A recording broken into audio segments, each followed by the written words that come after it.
오늘 주시는 하나님의 말씀은 요한일서 4장 1절에서 6절까지의 말씀입니다. 제가 봉독해 드리도록 하겠습니다. 사랑하는 자들아, 영을 다 믿지 말고 오직 영들이 하나님께 속하였나 분별하라. 많은 거짓 선지자가 세상에 나왔습니다. 이로써 너희가 하나님의 영을 알지니 곧 예수 그리스도께서 육체로 오신 것을 시인하는 영마다 하나님께 속한 것이요 예수를 시인하지 아니하는 영마다 하나님께 속한 것이 아니니 이것이 곧 적 그리스도의 영이니라. 오리라 한 말을 너희가 들었거니와 지금 벌써 세상에 있느니라. 자녀들아, 너희는 하나님께 속하였고 또 그들을 이기었나니 이는 너희 안에 계신 이가 세상에 있는 자보다 크심이라. 그들은 세상에 속한 고로 세상에 속한 말을 하매 세상이 그들의 말을 듣느니라. 우리는 하나님께 속하였으니 하나님을 아는 자는 우리의 말을 듣고 하나님께 속하지 아니한 자는 우리의 말을 듣지 아니하나니 진리의 영과 미혹의 영을 이로써 아느니라. 아멘. 삶은 선택입니다. 좋은 선택이 좋은 인생을 가져옵니다. 근데 좋은 선택이 쉽지가 않습니다. 특별히 오늘날처럼 혼란스러운 시대 속에서 바른 선택을 한다는 것은 굉장히 어렵습니다. 그러므로 우리가 무엇인가를 결정을 할 때 그 결정에 영향을 끼치는 것이 바로 분별력입니다. 자, 수많은 선택들이 우리 앞에 놓여 있습니다. 이래도 괜찮고 저래도 괜찮은 선택이 있는가 하면 학교를 선택하고 전공을 선택하고 직업을 선택하는 것 등의 중요한 선택도 있습니다. 특별히 결혼할 배우자를 선택하는 것은 인생의 문제가 달린 중요한 선택입니다. 근데 요즘은 결혼을 해야 하느냐 말아야 하는가도 중요한 선택이라고도 합니다. 여러분, 근데 우리 인생의 가장 중요한 선택은 진리의 문제입니다. 왜 그렇습니까? 진리는 현상만을 보는 것이 아니라 현상을 꿰뚫고 그 너머를 볼 수 있는 그런 힘을 주기 때문에, 그래서 진리의 선택이 중요한 문제가 되는 것입니다. 여러분, 지난날 우리 삶의 실패와 고통의 원인을 더듬어 보면 틀림없이 잘못된 선택이 있을 겁니다. 그렇다면 잘못된 선택을 할 수밖에 없었던 그 이유가 무엇일까요? 분별력이 약했기 때문입니다. 분별력이 약했기 때문에 혼돈에 빠질 수밖에 없었던 것이죠. 우리는 지금 한마디로 혼돈의 시대를 살고 있습니다. 코로나 팬데믹이 장기화에 따른 이 세계 정세가 어디로 갈 것인지, 정치적 혼돈에 빠져 있을 뿐만이 아니라 자유무역이냐 보호무역이냐 하는 경제적인 혼돈과 무엇보다 우려가 되는 것은 고도화된 물질 문화와 과학의 발달과 특히 심리학의 발전은 심각한 영적 혼동을 우리에게 가져오고 우리의 신앙 자체를 흔들어 놓고 있습니다. 또한 온갖 이단과 사이비가 난무해서 많은 교회들이 내적 갈등을 겪고 있습니다. 그러므로 이러한 혼돈의 상황을 헤쳐나가기 위해서는 정치, 경제, 사회, 문화 등의 각 분야에 따른 전문적인 분별력도 필요하겠지만 그 무엇보다 가장 필요한 것은 영적 분별력이 있어야 합니다. 여러분, 오늘날 세상의 모든 문제와 혼란은 하나님의 말씀을 망각하고 무엇을 먹을까, 입을까, 마실까를 염려를 해서 이 세상의 부귀영화와 명예 권세에 눈이 멀어 영광된 천국을 바라보지를 못하는 데 있습니다. 예수님께서 너희가 날씨는 분별할 줄 알면서 시대의 표적은 분별할 수 없느냐라고 책망을 하셨듯이 우리는 이 세대를 바라보며 하나님이 행하시는 영적 손길을 깨달을 수가 있어야 합니다. 다시 말해서 지금 일어나고 있는 이 세상의 모든 일들을 바라보면서 하나님의 뜻과 인간의 욕심을 분별하고 성령의 역사와 사탄의 역사를 분별을 하고 이단과 사이비를 분별을 하고 나아가서 영상 예배가 참된 예배인가, 또 각종 기도회와 은사 집회, 찬양 집회 이런 활동들이 하나님의 보시기에 어떠할까도 우리가 분별을 해야 되는 것입니다. 그리고 좀 더 실제적으로 하나님 나라의 구원 역사가 어떻게 이루어지고 있는가를 우리가 분별할 수가 있어야 한다는 것입니다. 그런데 이런 것들은 세속적인 지식이나 인위적인 판단으로는 분별하기가 불가능하고 오직 하나님이 주시는 영적인 분별력을 가져야만 할 수가 있는 것입니다. 자, 창세기를 보면 하나님이 사람을 지으실 때 두 가지 재료를 사용하신 것을 알 수가 있습니다. 첫 번째는 흙이요, 두 번째는 하나님의 생기입니다. 그래서 창세기 2장 7절에는 여호와 하나님이 땅의 흙으로 사람을 지으시고 생기를 그 코에 불어넣으시니 사람이 생명이 되니라 라고 기록이 되어 있습니다. 우리는 장례식을 치를 때마다 이 사실을 확인을 합니다. 사람이 죽으면 누구를 막론하고 땅에 묻습니다. 그러므로 역시 사람이 흙에서 와서 흙으로 돌아가는 것은 만고의 진리인 것입니다. 이것을 보면 우리 인생이라는 것은 한 줌의 흙과 같은 존재요, 다시 땅으로 환원되는 존재임을 우리가 분명하게 고백할 수가 있어야 됩니다. 그러나 인간이 흙이요, 먼지요, 육체인 것만이 아니라 하나님의 생기를 부여받은 생명, 즉 영적인 존재입니다. 그래서 욥기 27장 3절에 보면 나의 호흡이 아직 내 속에 완전히 있고 하나님의 숨결이 아직도 내 코에 있느니라 라고 말씀을 합니다. 여기서 하나님의 숨결이란 하나님의 기운이라고 우리가 볼 수가 있습니다. 그러므로 인간은 스스로 존재하는 영적 존재가 아니라는 거예요. 자기 안에 영적인 힘이 스스로 있어서 영적 존재가 되는 것이 아니라 하나님이 자신의 생기, 즉 그분의 기운을 우리 인간에게 불어넣어 주셨기 때문에 우리가 영적 존재가 된 것입니다. 요한복음 4장 24절에 보면 하나님은 영이시니 예배하는 자가 영과 진리로 예배할지니라라고 성경은 하나님이 영이시라고 말씀합니다.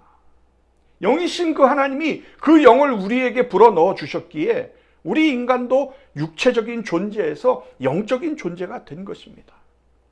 이 말은 인간은 하나님과 함께 영적으로 호흡하며 살도록 지으심을 받았다라는 그런 뜻입니다.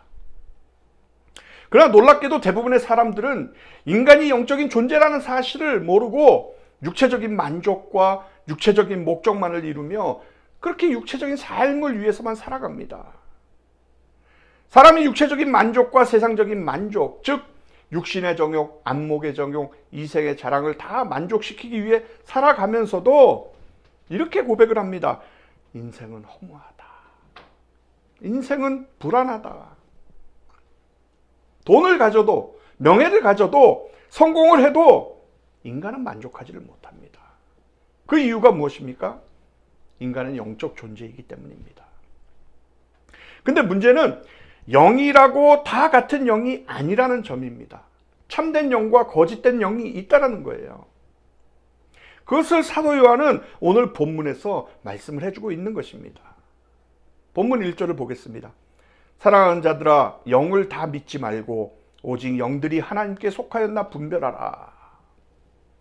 영이라고 다 영이 아니라 그 영이 하나님께로부터 오는 진리의 영인지 아니면 사탄으로 인해 저주받은 미혹의 영인지를 구분하라는 말씀이에요. 여기서 분별하라라는 표현은 위조지폐를 구분할 때 쓰이는 말입니다. 여러분, 보통 사람들은 위조지폐를 잘 구별하지를 못하잖아요.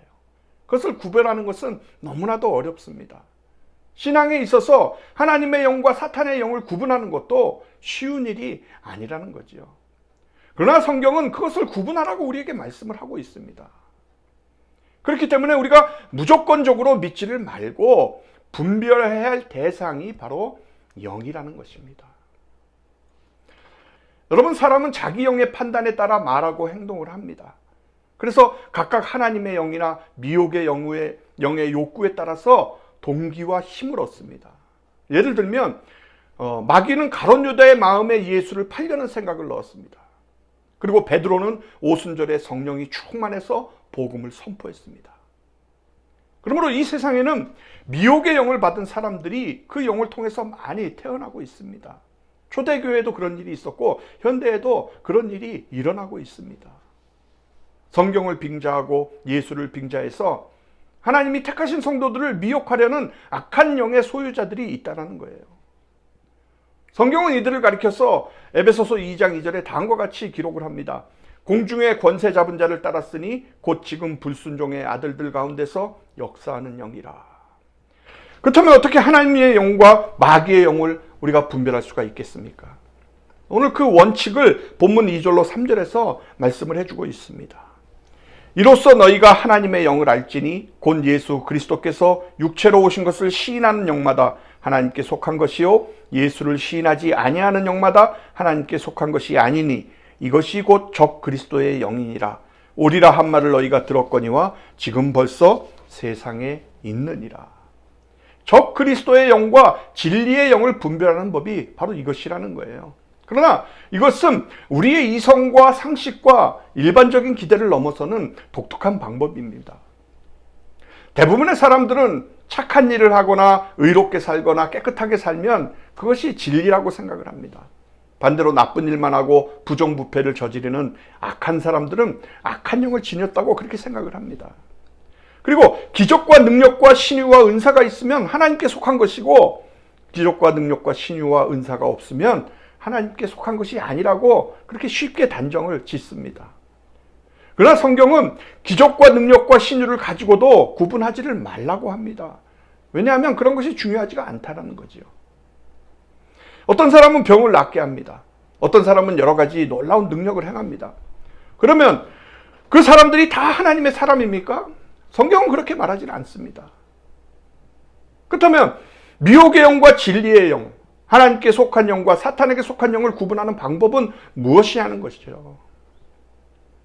예수가 하나님의 아들이시며 예수가 인간의 몸을 입고 오신 참 사람이시며 예수가 참 하나님이심을 믿느냐 안 믿느냐로 구분된다고 성경은 말씀하고 있습니다. 이것은 사실 우리의 상식을 뛰어넘는 말입니다. 그리고 어떤 의미에서 이 말은 기독교가 어떤 종교인지를 결정하는 말이기도 한 것입니다. 여러분, 기독교는 대부분의 사람들이 생각하시듯이 선을 행하는 종교가 아닙니다. 기독교는 휴머니즘의 종교가 아니라는 거예요. 또 기독교는 신유와 능력을 일으키는 기적의 종교도 아닙니다. 그럼 기독교는 무엇이냐? 기독교는 육체로 오신 예수 그리스도를 믿는 종교입니다. 그래서 사도 바울은 이렇게 말합니다. 십자가의 도가 멸망하는 자들에게는 미련한 것이요 구원을 받는 우리에게는 하나님의 능력이라. 또 바울은 한 걸음 더 나가서 내가 너희 중에서 예수 그리스도와 그가 십자가에 못 박히신 것 외에는 아무것도 알지 아니게 하기로 작정하였습니다 라고 말했습니다. 여러분, 예수 믿고 착한 사람이 되는 것은 기독교가 아니라는 거죠. 예수를 믿으면 착한 사람이 될 것입니다. 그러나 기독교가 존재하는 이유는 선을 행하거나 착한 일을 하거나 휴머니즘을 위한 것이 아니라 그것이 진리와 비진리를 구분하는 기준이 되지는 못한다는 거예요. 그러므로 참영과 거짓영을 구분하는 것은 예수 그리스도가 하나님의 아들이요 육체로 오신 메시아임을 믿느냐 안 믿느냐에 달려 있는 것입니다. 그래서 요한복음 20장 31절은 말씀합니다. 오직 이것을 기록함은 너희로 예수께서 하나님의 아들 그리스도이심을 믿게 하려 함이요 또 너희로 알고 그 이름을 힘입어 생명을 얻게 하려 함이니라. 사랑하는 여러분, 혹시 아직도 신앙을 기적과 능력과 병 고치는 것을 신앙이라고 그렇게 착각을 하고 있지는 않습니까? 혹시 그리스도인은 착한 사람이 되기 위해서 선행을 많이 하기 위해서 존재한다라고 그렇게 믿지는 않습니까? 여러분, 그렇다면 생각을 바꾸셔야 합니다. 성경은 분명히 말씀합니다. 성령으로 잉태되어 동정녀 마리아에게서 인간의 몸을 입고 세상의 말구유에서 태어나신 그 예수 그리스도를 시인하는 영마다 하나님께 속한 영이다 라고. 그렇기 때문에 우리는 신앙의 본질을 분명하게 이해를 해야 합니다. 여러분, 예수님이 십자가에 못 박혀 돌아가실 때 양쪽 십자가에 강도들이 있었습니다. 한 강도는 네가 하나님의 아들 예수 그리스도가 아니냐? 그렇다면 너와 우리를 구원해 보라 라고 이렇게 말하면서 예수님을 비방하고 저주하고 욕을 했습니다. 그러나 다른 한쪽의 강도는 그 욕하는 강도를 나무라면서 예수여 당신의 나라에 임하실 때에 나를 기억하소서라고 했습니다. 자, 이 강도에게 의롭고 착하고 깨끗한 양심을 가지고 선한 행동을 할 기회가 전혀 없었습니다. 그는 십자가에 못 박혀 죽는 그 순간까지 정말로 악한 사람이었습니다. 그런데 십자가에서 예수를 본 것입니다. 그는 예수님에게 자기를 구원해달라고, 자기를 기억해달라고 말했습니다. 그때 예수님이 뭐라고 말씀하셨습니까? 내가 진실로 진실로 네게 이르노니 오늘 내가 나와 함께 낙원에 있으리라. 여러분, 이것이 기독교입니다. 선을 행했기 때문에, 의롭게 살았기 때문에, 그렇기 때문에 구원을 주시는 것이 아니라 육체로 오신 예수 그리스도가 하나님의 아들이시요 나의 구주라고 인정하는 그 순간 하나님의 영이 함께 하신다는 증거를 볼 수가 있는 것입니다. 그래서 빌리 그레함 목사님은 아주 유명한 말을 했습니다. 내가 구원받은 것은 수천 수만 명의 사람을 전도했기 때문이 아니라 내가 죄인이기 때문이다. 내가 죄인이기 때문이다. 사랑하는 여러분, 우리의 행위 중에서 구원을 얻을 만한 행위는 아무것도 없습니다. 그러기에 예수 그리스도가 하나님의 아들이시며 육체로 오신 구세주라는 그 사실을 믿을 때, 그분이 나를 위해서 십자가에 피 흘려 돌아가셨으며 그 피가 내 죄를 사했으며 예수님이 부활하셨다는 그 사실을 믿을 때 구원의 놀라운 역사가 일어나고 하나님의 영이 함께 하시는 것입니다. 물론 기적도 필요하고 능력도 필요하고 병 고쳐주는 것도 필요합니다. 그러나 그것 때문에 예수를 믿는 것은 아니라는 거예요. 예수님이 우리 대신 십자가에서 피 흘려 돌아가셨기 때문에, 그래서 우리가 그분을 믿는 것입니다. 이것이 바로 참된 신앙인 것입니다. 그러면 진리의 영과 미혹의 영이 서로 부딪힐 때 어떤 현상이 일어날까요? 오늘 본문 4절을 보겠습니다.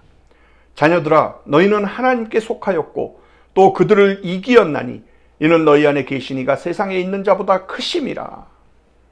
마귀가 아무리 세상을 틀어지고 우리의 영을 잡고 있다 할지라도 진리의 영, 즉 하나님의 빛이 들어오기 시작하면 모든 어둠의 세력은 순식간에 깨어져 버린다는 거죠. 진짜가 오면 가짜가 물러가는 것입니다. 이렇게 진짜가 오기 전에는 가짜가 진짜처럼 행동을 하지만, 이 모든 세상에서 자기가 승리한 것처럼 그렇게 행동을 하지만, 그러나 진짜가 올 때는 여지없이 가짜는 물러가고 마는 것입니다. 왜요? 너희 안에 계신 이가 세상에 있는 자보다 크심이라. 아멘. 그러므로 빛이 오면 어둠이 물러가듯이 빛의 자녀는 반드시 어둠의 자녀를 이기는 것입니다. 그래서 로마서 8장 37절에 보면 그러나 이 모든 일에 우리를 사랑하시는 이로 말미암아 우리가 넉넉히 이기느니라 라고 이렇게 말씀을 하는 것입니다. 우리가 하나님께 속해 있다면 우리는 반드시 승리를 한다라는 것입니다. 그래서 본문 5절로 6절에 보면 그들은 세상에 속한 고로 세상에 속한 말을 하며 세상이 그들의 말을 듣느니라. 우리는 하나님께 속하였으니 하나님을 아는 자는 우리의 말을 듣고 하나님께 속하지 아니하는 자는 우리의 말을 듣지 아니하나니 진리의 영과 미혹의 영을 이로써 아느니라 라고 말씀합니다. 하나님께 속한 자들은 하나님의 말씀을 알고 듣습니다. 반면에 세상에 속한 사람들은 하나님의 말씀을 듣지도 못하고 알지도 못합니다. 그들은 세상의 말을 하고 세상의 말을 듣는다라는 거지요. 그렇기 때문에 누가 하나님께 속한 사람인지 누가 세상에 속한 사람인지를 알려면 그 사람이 하는 말과 생각과 행동을 자세히 보면 알 수가 있다라는 거예요. 여러분, 이것을 분명히 아셔야 됩니다. 사랑하는 성도 여러분, 사람들은 성공이라는 목표를 향해서 달려가고 자신의 욕망을 이루기 위해서 몰두를 합니다. 모두가 열심히 삽니다. 그러나 어느 순간 삶은 위기에 봉착을 합니다. 그렇기 때문에 우리는 세상 사람들과 다르게 살아야 합니다. 우리는 성공이 아니라 하나님의 뜻을 따라서 살아야 하는 것입니다. 거짓된 속삭임에 현혹당하지 마십시오. 우리를 부추기는 세상의 소리에 귀를 기울이지 말고 우리를 향한 하나님의 음성을 귀를 기울여야 합니다. 우리의 뜻보다 더 큰 뜻이 우리를 감싸고 있다는 것을 우리가 알아야 합니다. 우리의 삶을 아름답고 풍성하게 하는 것은 바로 하나님의 뜻입니다. 그러므로 일상 속에서 크고 작은 선택의 순간이 올 때마다 여러분 하나님의 뜻 앞으로 나가시기를 바랍니다. 하나님의 뜻보다 중요한 것은 없습니다. 바라기는 영적 분별력으로 무장을 하고 이 세대를 본받지 않는 삶을 살아가십시오. 영적 분별력을 가지고 하나님의 뜻을 따라 살아가면 반드시 승리의 길이 주어집니다. 그러므로 하나님의 뜻을 알아가기 위해 힘쓸 뿐만이 아니라 하나님의 뜻을 따라 살아가는 여러분들이 되시기를 주님의 이름으로 축원합니다.